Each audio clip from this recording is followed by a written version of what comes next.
Olá, semioticistas, dando continuidade à nossa análise dos observadores nas obras de Zola e de Simon. Hoje nós vamos tratar da visão e da inteligibilidade.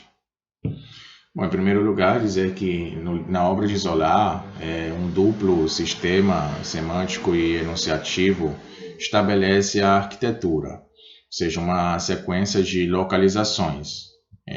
Por exemplo, fragmentos como debaixo dos alpendres, parada além da ponte da Europa, por cima da ponte, por detrás, ao fundo. São sequências de localizações e essas sequências determinam uma sequência que determina entre cada debreagem o mesmo número de isotopias espaciais que tem exatamente a função de moldura. Ou seja, os alpendres não estão ali para serem vistos, mas para delimitar o espaço cognitivo do quadro. Além disso, um conjunto de predicados visuais em seguida circunscreve as operações do observador.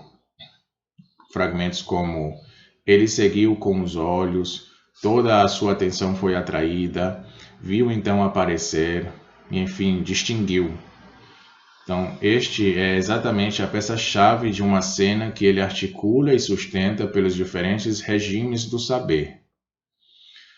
O que se situa fora de seu campo visual, ou seja, quando ele diz no fragmento não podia ver, não é apreendido em virtude de uma síntese visual de transição, em palavras de Merleau-Ponty, que permite assumir a existência daquilo que não vemos, a partir do que vemos, sabendo que, deslocando-nos, nós o veremos, mas é apreendido, na verdade, por uma síntese puramente intelectual.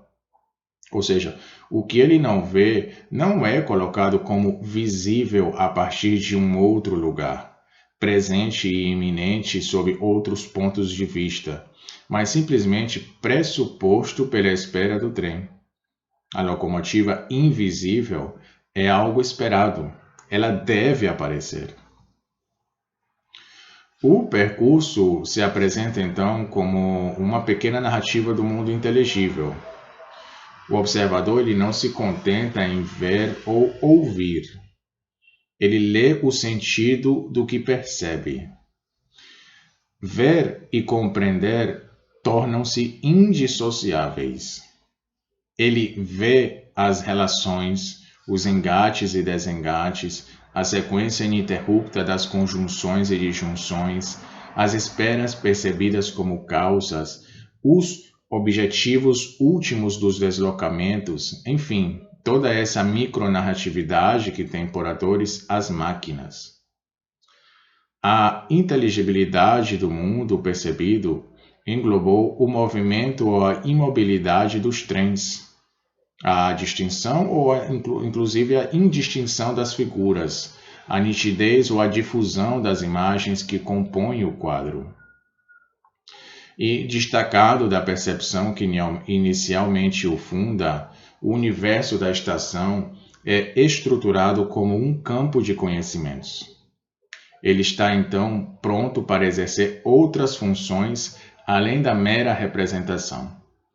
Esta se abre para a possibilidade de um outro discurso, paralelo ao primeiro, em que cada figura será convocada para uma outra atribuição que não aquela de sua primeira designação figurativa.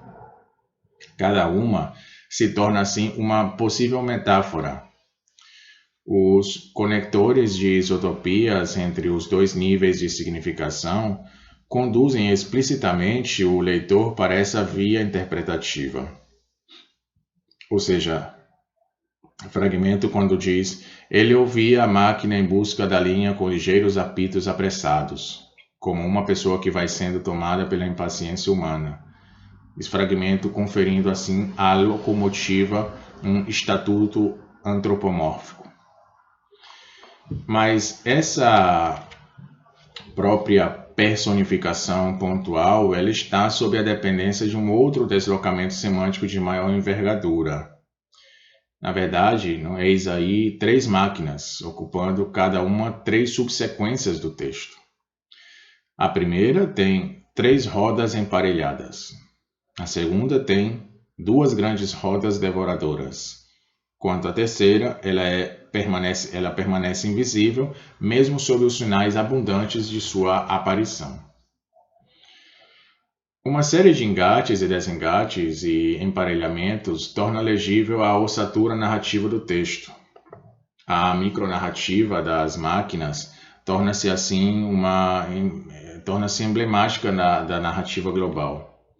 As locomotivas em seu movimento projetam como metáfora de estrutura as duas figuras femininas centrais da obra A Besta Humana: Flora, a solitária, e Severina, a impaciente.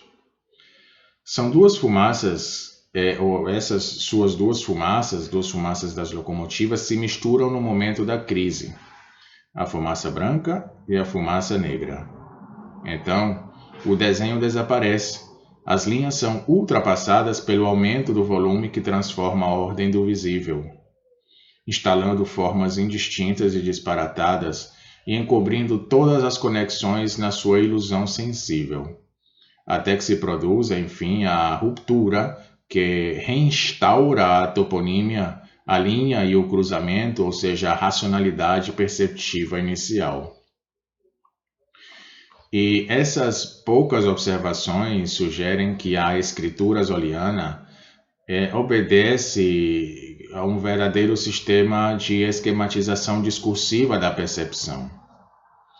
Se a percepção se traduz em modo de conhecimento, é porque corresponde a um esquema canônico mais cristalizado ou menos, cujas sequências podem ser identificadas. Ou seja, a primeira etapa refere-se a um fazer-saber, que instala a competência soberana de um observador, que se manifesta por meio de predicados perceptivos. A segunda etapa é a da transformação, que assegura a conversão das representações concretas em percursos temáticos mais abstratos. A figura rodas emparelhadas, comboio, não designa mais somente seu objeto. Ela torna-se testemunha e agente. Ela está pronta para entrar em outros programas além daqueles aos quais estava inicialmente destinada. Os conectores de isotopia, tais como a comparação e a metáfora, assinalam precisamente em sua interface semântica essa operação. E, finalmente, a terceira etapa é a de um reconhecimento da dimensão temática do símbolo. Ou seja, o universo visível, agora levado à abstração, é outro, mas permanecendo inteiramente o mesmo. Ele garante nas marcas concretas do visível uma certa ordem finalizada do conhecimento, e desse modo, estendido às representações cognitivas, esse dispositivo permite explicar as estruturas significantes transversais no conjunto do romance.